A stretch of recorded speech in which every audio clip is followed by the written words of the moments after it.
아멘.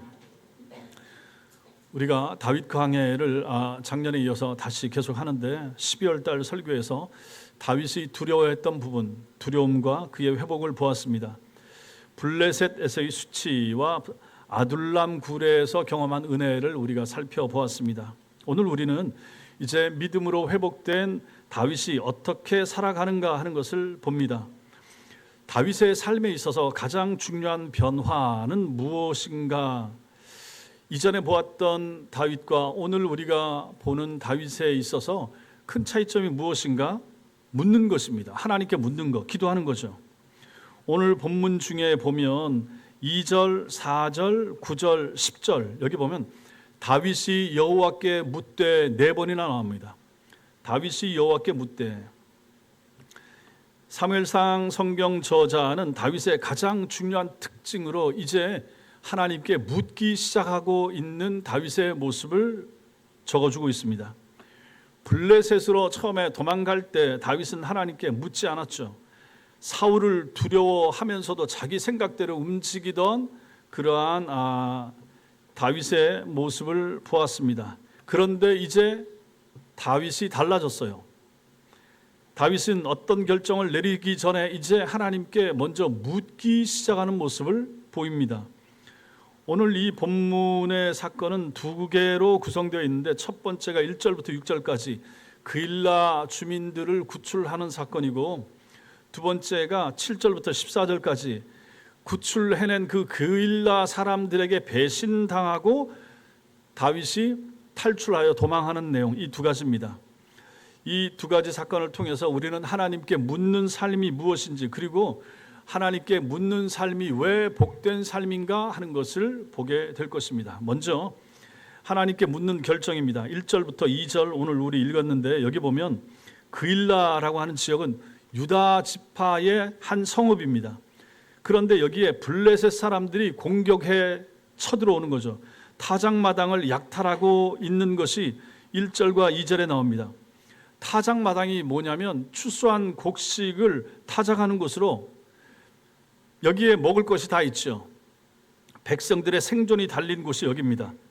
그러니까 창고를 털고 있다 하는 것입니다. 블레셋 사람들이 타작마당을 탈취했다라고 하는 것은 여기 사람들 그일라 백성들의 1년 농사를 약탈해 가고 있다, 그런 내용이 되는 것이죠.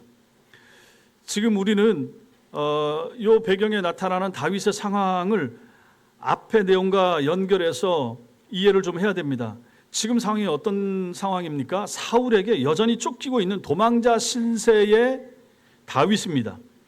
그와 함께 있는 사람들은 다윗을 쫓아온 사람들이 있는데 몇 명 정도 쫓아왔다고 그랬죠? 지난번에 할 때 몇 명이었죠?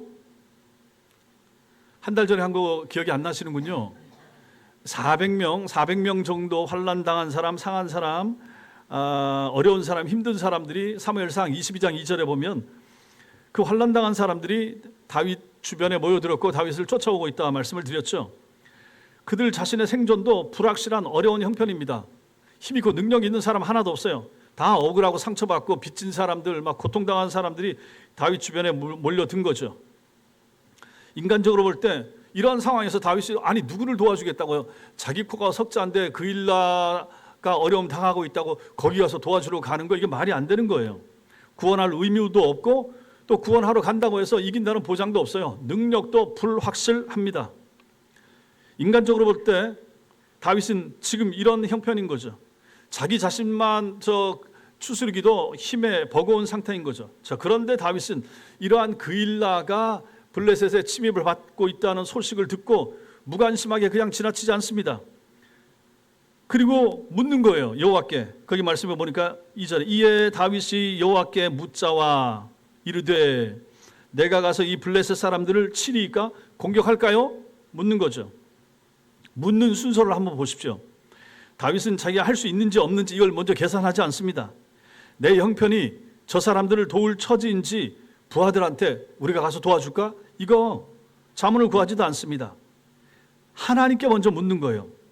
하나님께서 원하시는지, 이게 하나님의 뜻이에요? 갈까요? 그걸 묻고 있도록 하는 것입니다. 그러자 여호와 하나님께서 대답하십니다. 가서 블레셋 사람들을 치고 그일라를 구원하라. 도와주라 이렇게 말씀하십니다. 하나님은 가라, 치라, 구원하라. 세 개의 명령형 동사가 계속해서 연속으로 이어집니다. 하나님께서는 다윗에게 그 일날을 구원할 사명을 이제 주시는 거죠. 자, 그런데 3절을 보십시오. 거기 보면 예상치 못한 일이 일어납니다.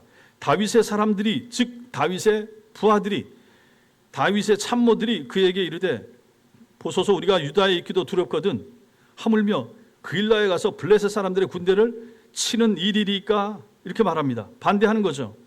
그들의 말은 합리적입니다. 우리가 유대에 있어도 두렵습니다. 왜? 사울이 쫓아오니까. 사울이 우리를 찾고 있기 때문에 그렇습니다. 그런데 어떻게 그 일라까지 가서 블레셋 군대와 싸운다는 말입니까? 이런 오합지졸 이 사람들 몇 명이나 된다고 그 얘기를 하는 거죠. 이 말은 부하들 입장에서는 정확히 맞는 말이고, 그래서 다윗에게는 어려운 상황입니다. 하나님께서는 물었더니 가라라고 하시는데 부하들은 반대합니다. 아이고 우리가 무슨 힘이 있어요. 가지 말죠. 이렇게 얘기합니다. 리더로서 다윗은 부하들에게 할 말이 있어야 되고, 그런데 동시에 또 하나님의 명령을 순종해야 될 책임이 자신에게 있는 것입니다. 자, 이 상황에서 이때는 지금 다윗에게 아직 제사장 아비아달이 그 뒤에 보면 나오는데 아비아달이 안 온 상태고, 아비아달이 에봇이라고 하는 옷을 가지고 오기 전이에요. 공식적인 도구가 없어요. 그걸 가지고 하나님께 묻고 하는데, 자, 그런데 이 사람은 무릎을 꿇고 직접 엎드려서 하나님 앞에 묻고 있는 것입니다. 그리고 4절 보십시오. 신하들이 반대하니까 4절에 다윗이 여호와께 다시 묻자온데 또 기도로 묻습니다. 어떻게 할까요? 하고 묻는 거죠. 하나님께 묻는 삶에서 중요한 것은 이 하나님의 뜻이 아니면 한 발자국도 움직이지 않겠다라고 하는 이 다윗의 중심이 중요한 거죠. 또 물으니까 하나님께서 두 번째 대답에도, 이 물음에도 하나님이 대답하십니다. 그 일나로 내려가라. 내가 블레셋 사람들을 내 손에 넘기리라. 또 가라 라고 얘기하시죠. 이것은 단순한 허락이 아니라 약속입니다. 블레셋 사람들을 다윗 손에 붙이겠다고, 넘기겠다고 약속하는 거죠. 이 확신을 이제 가지고 다윗이 움직이는 모습을 보게 되는 것입니다. 자, 여기서 여러분과 제가 도전받을 게 있습니다. 하나님께 묻는 것이 무엇인가? 하나님께 묻는 것이 무엇인가? 그걸 보는 거죠. 하나님께 묻는 게 뭡니까? 첫 번째, 하나님께 묻는 것은 자기 생각을 하나님께 확인받는 게 아닙니다. 나의 생각을 가지고 있으면서 하나님 이렇게 해주세요, 사인해 주세요, 그게 아니더라 하는 것입니다. 저는 그 일라에 가고 싶은데 괜찮겠습니까? 이렇게 묻지 않은 거죠. 제가 가야 합니까? 하고 하나님의 뜻을 묻는 거죠. 이게 이제 기도하는 삶에 있어서 중요한 거예요. 내 생각을 가지고 하나님께 내가 다 준비해놓고 사인만 해주세요, 이게 아니라 하는 것입니다. 하나님의 근본적인 뜻을 묻는 거죠. 두 번째, 하나님께 묻는 것은 상황을 먼저 판단하고 가능성을 따지는 것, 이건 아니라 하는 것이죠. 다윗의 부하들 보십시오. 부하들은 상황을 보는 거죠. 지금 상황에 쫓기고 있는 마당에 우리가 어디 누구를 돕는다고요? 안 됩니다. 이렇게 말하잖아요. 우린 여기 있어도 두려워요. 이렇게 말하는 거죠. 이건 인간적인 계산인 것이죠. 그러나 다윗은 하나님께 묻습니다. 하나님께서 명령하시면 하나님께서 가능하게 하실 것이라는 믿음이 있었기 때문에 하나님께 묻는 거죠. 이게 두 번째입니다. 세 번째, 하나님께 묻는 것, 그것은 한 번으로 끝나지 않는다 하는 것입니다. 한 번 기도하고 말 수는 없는 거죠. 꼭 한 번, 두 번 이거 아니어도 짧게 기도하고 몇 번 기도하고 응답 없네? 더 이상 안 하는 거, 이건 아니라 하는 것입니다.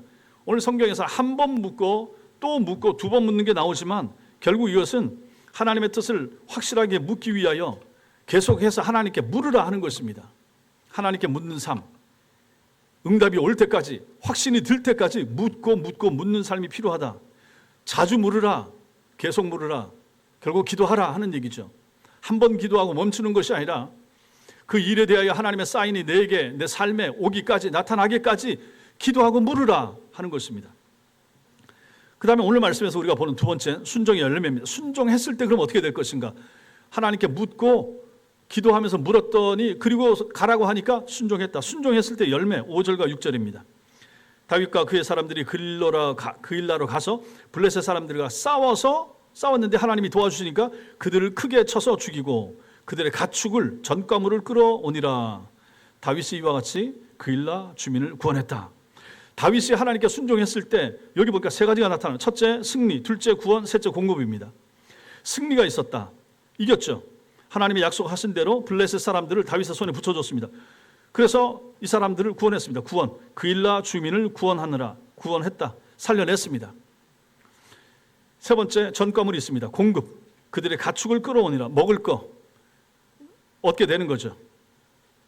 다윗과 그의 부하들은 이렇게 전리품을 얻었습니다. 그런데 6절 보시면 아주 중요한 말씀이 나옵니다. 6절에 아비멜렉의 아들 아비아달이 그일라 다윗에게로 도망할 때에 손에 에봇을 가지고 내려왔더라, 이렇게 말합니다.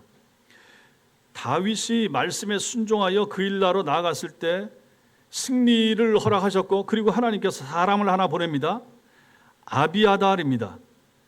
그리고 제사장과 제사장의 의복인 이 에봇을 보내주십니다.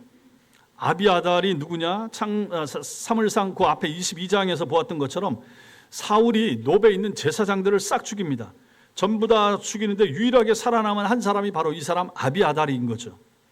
이러한 아비아달이 다윗에게 왔습니다. 지금 하나님께 묻고 순종해서 전쟁하고 승리한 다윗에게 아비아달이 도착했다 하는 것이죠. 하나님께서 많은 제사장들이 죽는 가운데 한 사람을 살려갖고 살아난 그 사람을 다윗에게로 보내더라 하는 것입니다. 이 사람이 오는데 그냥 온 것이 아니라 에봇을 가지고 옵니다. 거기 그림 하나 띄워주십시오. 사진 확대 한번 해주실래요? 저 위에서부터. 예, 저 옷이 이제 제사장. 자, 위에서부터 아래까지 쭉 천천히 한번 내려보십시오. 저게 제사장 의복이에요.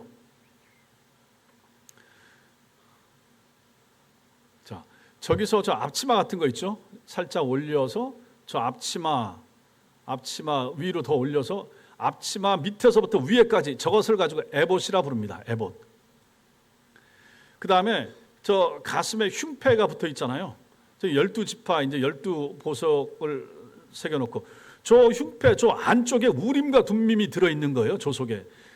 그래서 이 에봇을 가지고 내려왔다. 그럼 제사장이 저걸 가지고 하나님께 묻기도 하지만은 두 개를 가지고 우림과 둠밈을 가지고 가부를 하나님께 묻기도 하는 거예요. 저걸 가지고 가슴 흉패에 붙어 있는 요 속에 쏙 집어넣는 반질반질한 작은 돌 두 개를 가지고 홀짝 하듯이 요걸 가지고 하나님의 뜻을 묻는 거예요.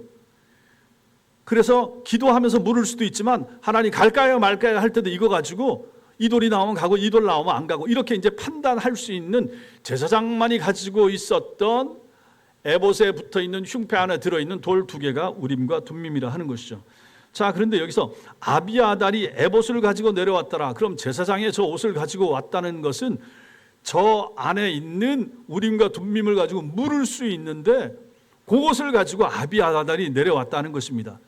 기도로 물을 수도 있지만 하나님이 기도 응답 안 해주시면 어떻게 해야 될지 모르잖아요. 자, 그럴 땐 더 명확하게 이 돌 두 개를 가지고 하나님의 뜻을 갈까요 말까요 묻는다든지 이렇게 물을 수가 있었다 하는 것이죠.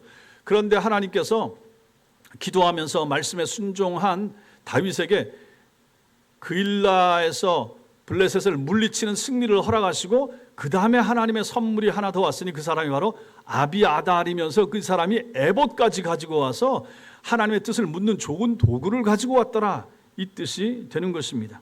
더 확실하게 이제 에봇을 통해서 하나님의 뜻을 물을 수 있게 된 것이죠. 순종의 자리에서 하나님은 더 분명한 하나님의 뜻을 알 수 있는 도구까지 얻게 된 것입니다. 이게 우리에게 어떤 뜻입니까? 우리가 하나님의 작은 음성에 순종하면 하나님께서는 다음에 더 명확히 알 수 있는 다른 영적인 도구들을 예비하신다. 우리는 이렇게 받아들일 수가 있는 거죠. 기도하는 사람에게만 허락이 되는 거죠. 기도하고 그 말씀에 순종하고 하나님 앞에 엎드리고 할 때 하나님께서 우리에게 은혜를 더하시고 더 분명하게 더 확실하게 하나님의 뜻을 알 수 있는 사람을 보내든지 어떤 현상을 나타나게 하든지 하나님의 뜻을 분별할 수 있도록 하나님이 해주신다 하는 그러한 내용이 되는 것입니다. 이게 바로 순종의 열매입니다. 다윗이 하나님께 묻고 순종했을 때 하나님께서는 승리를 허락하셨죠. 그일라 주민들에게는 구원을 허락하셨죠. 또 전과물을 통해서 먹을 거, 물질을 공급을 해주셨죠. 그리고 더 나아가 하나님의 뜻을 더 잘 알 수 있는 수단, 에봇까지 하나님께서 주시더라 하는 것입니다. 그러니 성도의 삶이라고 하는 것은 기도하고 묻는 거예요. 그리고 하나님의 뜻과 하나님의 응답을 들으면 거기에 순종하고 나아가는 것이고, 그리고 또 다른 문제 있으면 또 기도하고, 막히면 또 기도하고, 한 번에 모든 것이 다 뚫리고, 한 번 기도했더니 앞으로 1년 동안은 기도 안 해도 되더라, 그런 내용은 없다 하는 것입니다. 이것이 순종의 열매로서 오늘 여기 5절과 6절에 나타나는 모습을 통하여 우리가 깨닫는 면이 되는 것입니다. 자, 그리고 이야기가 여기서 끝나지 않았습니다. 다시 또 묻고 근데 탈출하게 되는 그러한 다윗의 모습을 그 다음에서 봅니다. 이게 이제 7절과 8절이죠. 7절, 8절 같이 읽겠습니다. 시작. 다윗이 그일라에 온 것을 어떤 사람이 사울에게 알림해 사울이 이르되 하나님이 그를 내 손에 넘기셨도다. 그가 문과 문빗장이 있는 성읍에 들어갔으니 갇혔도다.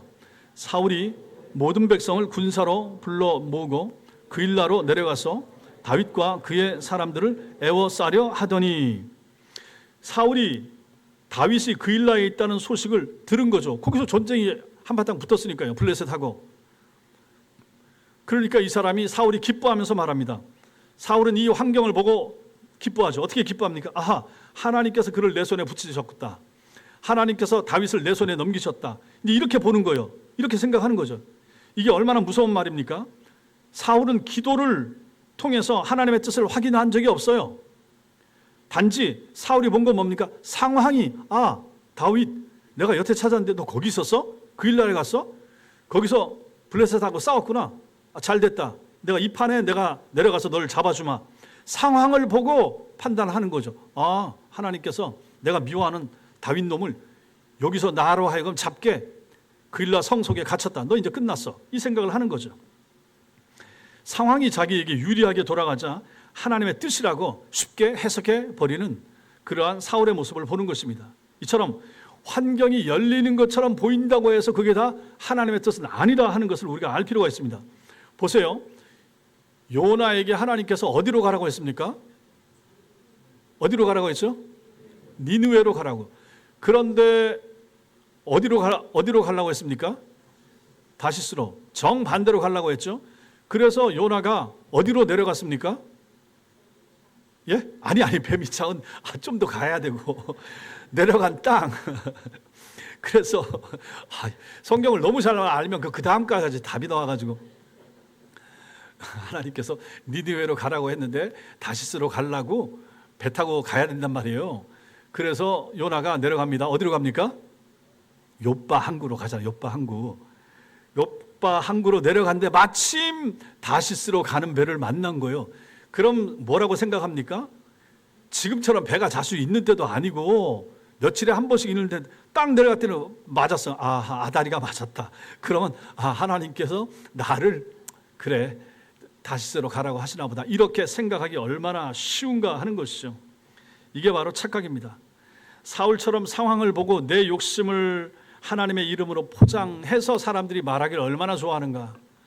우리도 가끔 신앙생활을 하면서 가끔 기도하면서 이럴 수 있어요. 착각하는 거죠. 한 번 기도했는데 뭐 응답 되는 것 같아. 근데 그 길로 갔더니 여기가 아닌가벼 이렇게 될 수가 있단 말이죠. 상황을 보고 착각하고. 지금 사울 같은 경우는 어떻습니까? 그일라에 너 잘 걸렸어. 하나님이 너 내 손에 붙였다. 이거 뭡니까? 착각인 거죠. 그리고 이거 신성모독입니다. 어디다 하나님의 이름을 거기다 갖다 붙입니까?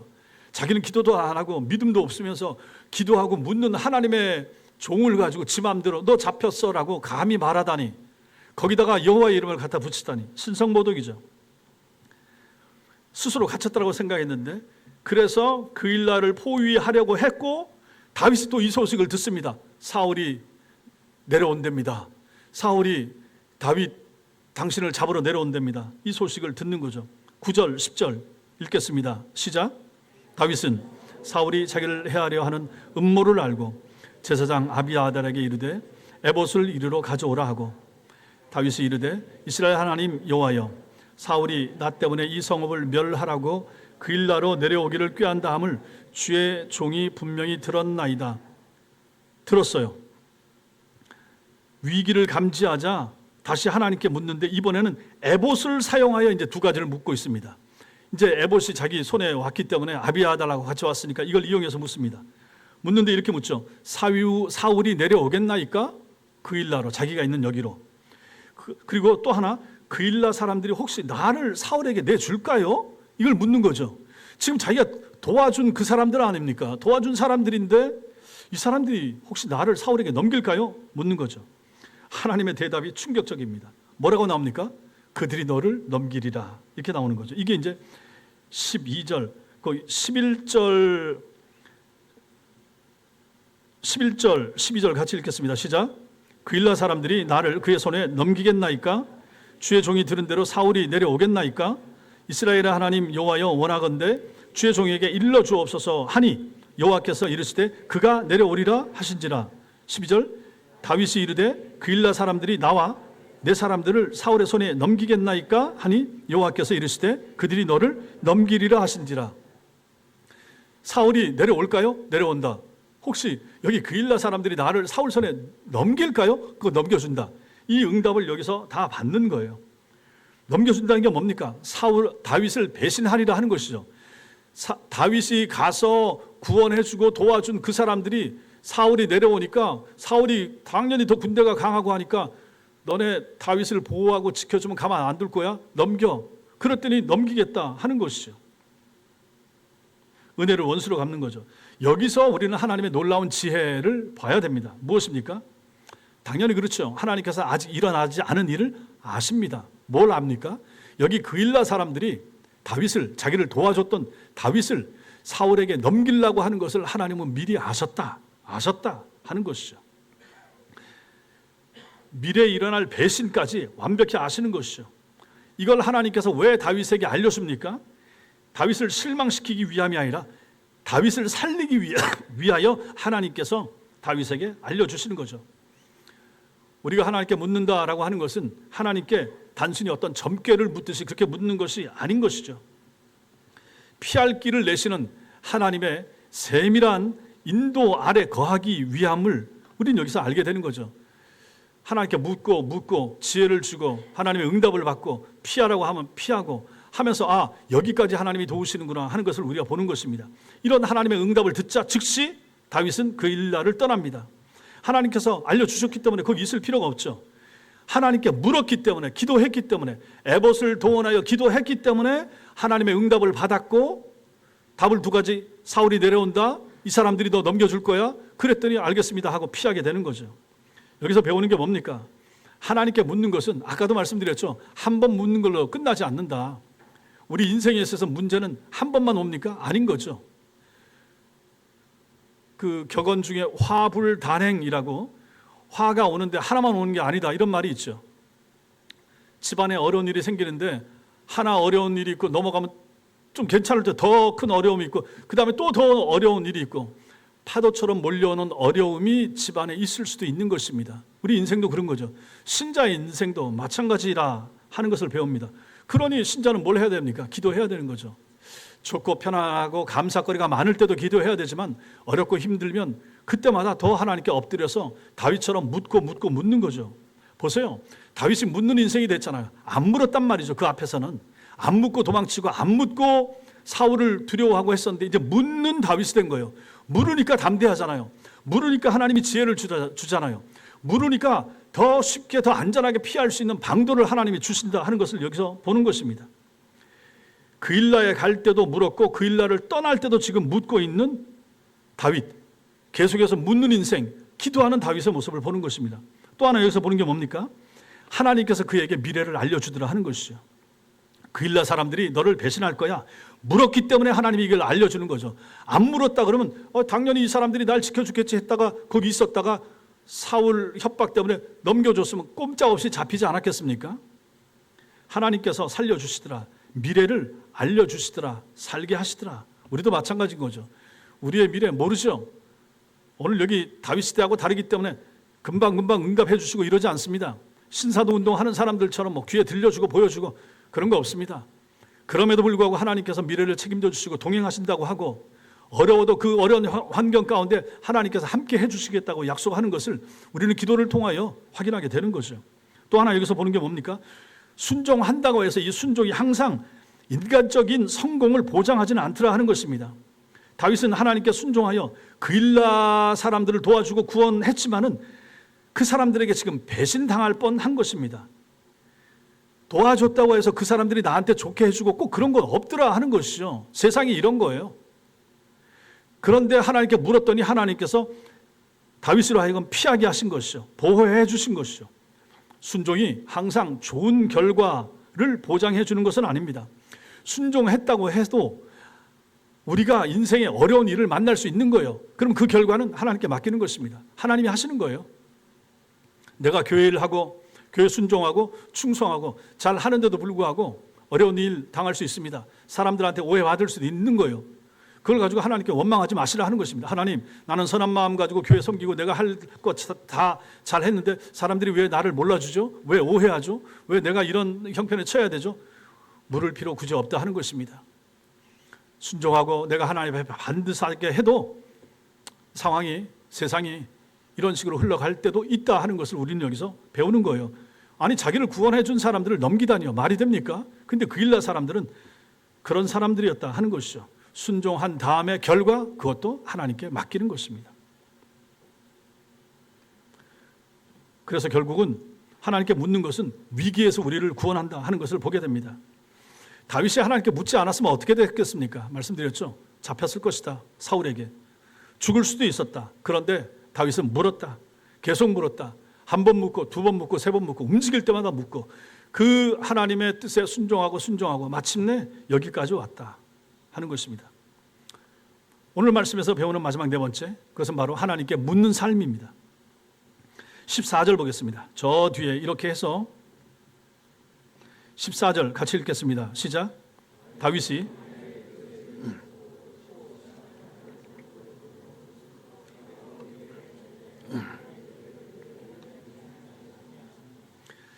이거 오늘 상황에 있어서 14절이 끝인데 본문의 장엄한 결론이 바로 14절입니다. 사울이 매일 찾대. 사울이 지금 왜 찾습니까? 죽이려고. 자기 대적이에요. 자기 아들 대신 다윗이 왕 될 걸 아니까 사울이 없애려고 이렇게 노력하는 거 아닙니까? 매일 찾대. 하나님이 그를 사울의 손에 넘기지 않으셨다.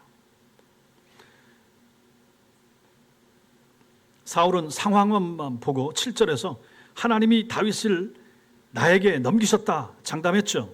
실제로는 하나님께서 다윗을 넘기지 않았죠. 누가 승리합니까? 환경을 보고 자기 뜻대로 해석하는 사람이 아니라 매 순간 하나님께 묻고 그 대답을 따라 살아가는 사람, 그 사람이 승리자가 되는 거예요. 사울은 하나님을 언급했지만 하나님께 묻지 않았습니다. 사울이 하나님께 물었더라, 기도했더라, 안 나옵니다. 반면에 다윗은 계속해서 하나님께 물었습니다. 이 차이가 바로 여기서 이런 결과를 나타내는 거죠. 결국 오늘 본문의 핵심은 무엇입니까? 하나님께 묻는 사람과 묻지 않는 사람의 차이가 무엇인가를 오늘 말씀이 우리한테 보여주는 거예요. 연초가 돼서 한 주 동안 우리가 기도했고 또 앞으로도 기도하면서 살아야 될 텐데 마찬가지입니다. 하나님께 묻는 사람과 묻지 않는 사람, 이런 걸 숱하게 우리가 설교로 들어도 기도로 이걸 몸으로 옮기는 사람은 또 실제로 그렇게 많지가 않아요. 사울과 다윗은 모두 하나님을 언급했지만 사울은 자기 생각을 하나님의 이름으로 정당화했고 다윗은 진정으로 하나님의 뜻을 구했던 것입니다. 그러니 여러분과 저는 어떤 사람이 되어야 되겠습니까? 당연히 다윗처럼 묻고 묻는 사람이 되어야 되겠죠. 여러분 어떻습니까? 여러분 중요한 결정을 내릴 때마다 묻습니까? 연초도 마찬가지고 제가 여러분들 기도 제목을 묻기도 하고 그 다음에 신년 기도 제목 적어서 내십시오. 혹시 아직까지 안 내신 분이 있으면 적어서 그냥 헌금통 속에 넣으시면 됩니다. 원래 신년 초가 돼서 성도들 가정을 신방하면서 한 해 동안 계획도 묻고 기도 제목도 묻고 그걸 가지고 제가 기도하면 좋지만은 그렇게 하는 대신에 여러분들 기도 제목을 저한테 내시라. 그래서 제가 그걸 가지고 기도해 드리겠다 하는 것이죠. 작년에 여러분들이 내신 거 제가 가지고 있고 그 작년 파일 위에다가 올해 여러분들이 내신 거 갖고 위에 겹쳐 끼웠어요. 그래서 제가 틈날 때마다 꺼내서 작년 기도 제목하고 올해 기도 제목 지금 보려고 하고 있는 거죠. 보면서 여러분들 생각하는 거죠. 그러면서 여러분들 위해서 기도하는 것이고 기도하는 삶, 이게 얼마나 중요한가 하는 것을 우리는 여기서 다시 한번 이 다윗의 모습에서 보는 것입니다. 중요한 결정을 내릴 때 항상 기도하시라. 하신다고 하겠지만 꼭 기도하셔야 됩니다.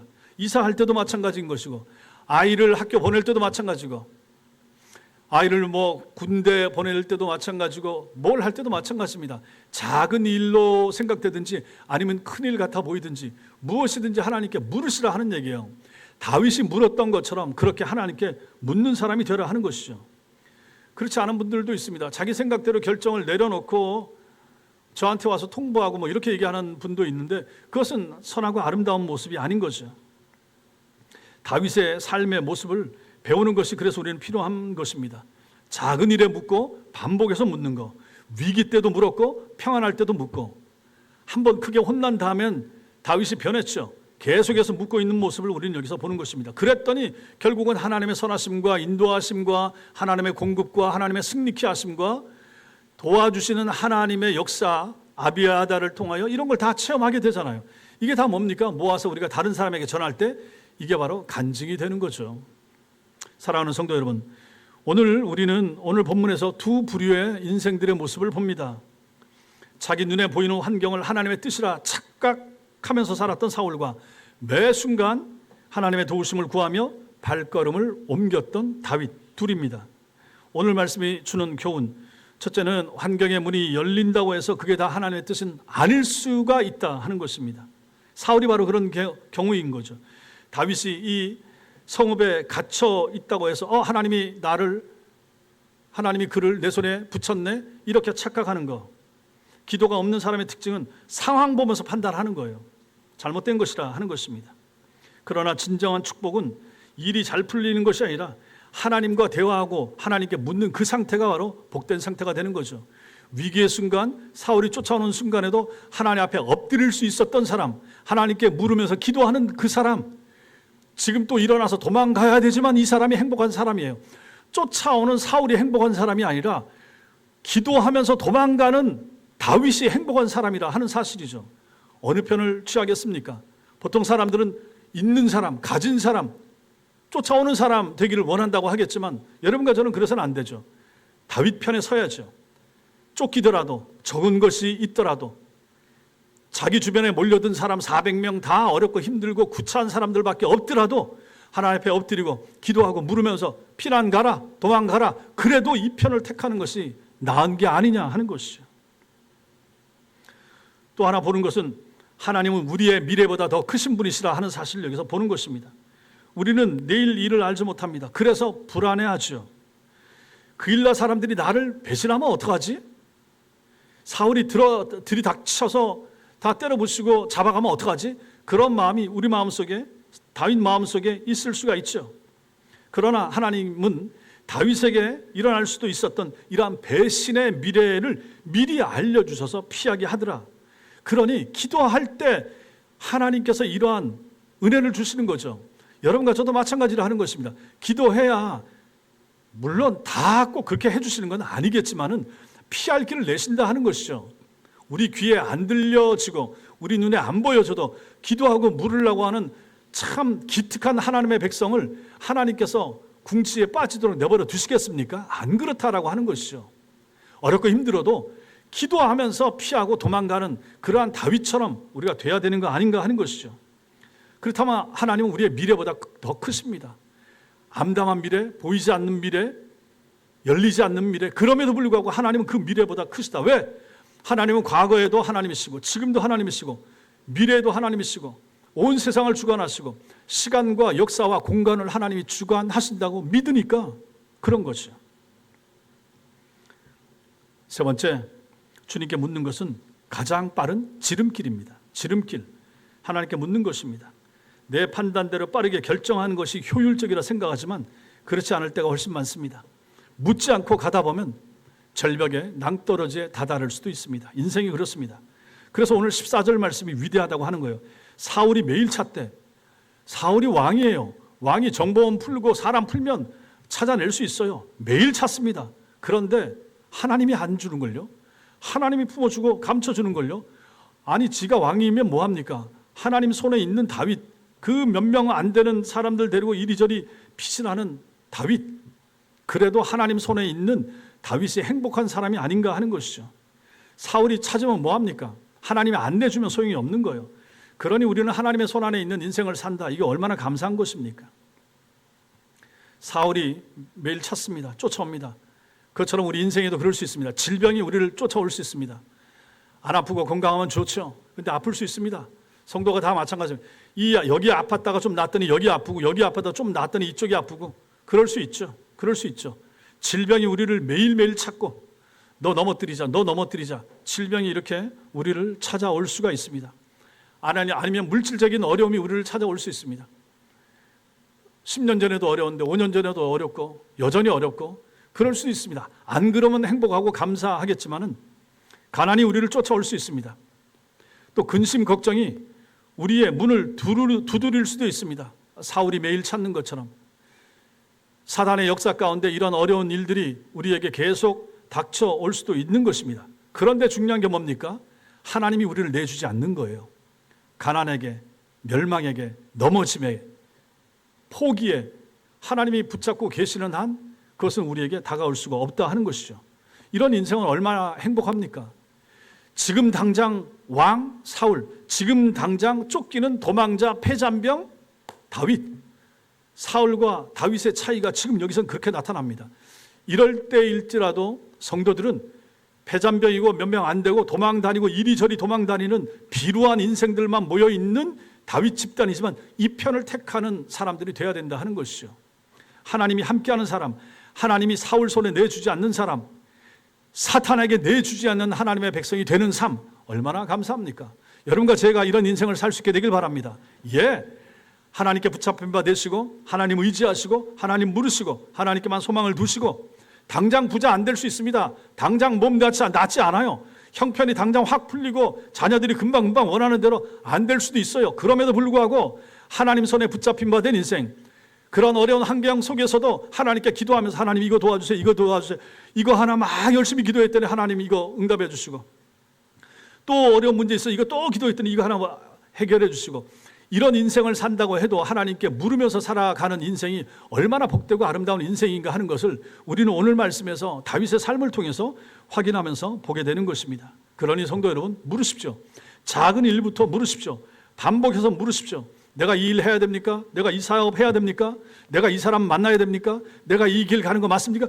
묻고 한 번만 묻지 마시고 두 번, 세 번, 여러 번 마음의 응답의 확신이 올 때까지, 하나님의 사인이 나타날 때까지, 주님이 좋다라고 무지개를 보낼 때까지 물으시라 하는 얘기입니다. 그리고 움직이셔요. 그렇게 2026년 한 해 동안 다윗처럼 묻고 물으면서, 반복해서 물으면서, 작은 일도 묻고 큰 일도 묻고 물으면서 사시고, 그러므로 말미암아 하나님의 손이 여러분들을 보호하시고 지키시고 사단에게 여러분들을 내어주지 않는 그러한 복된 인생을 살아가는 여러분과 제가 되시기를 주님의 이름으로 축원합니다.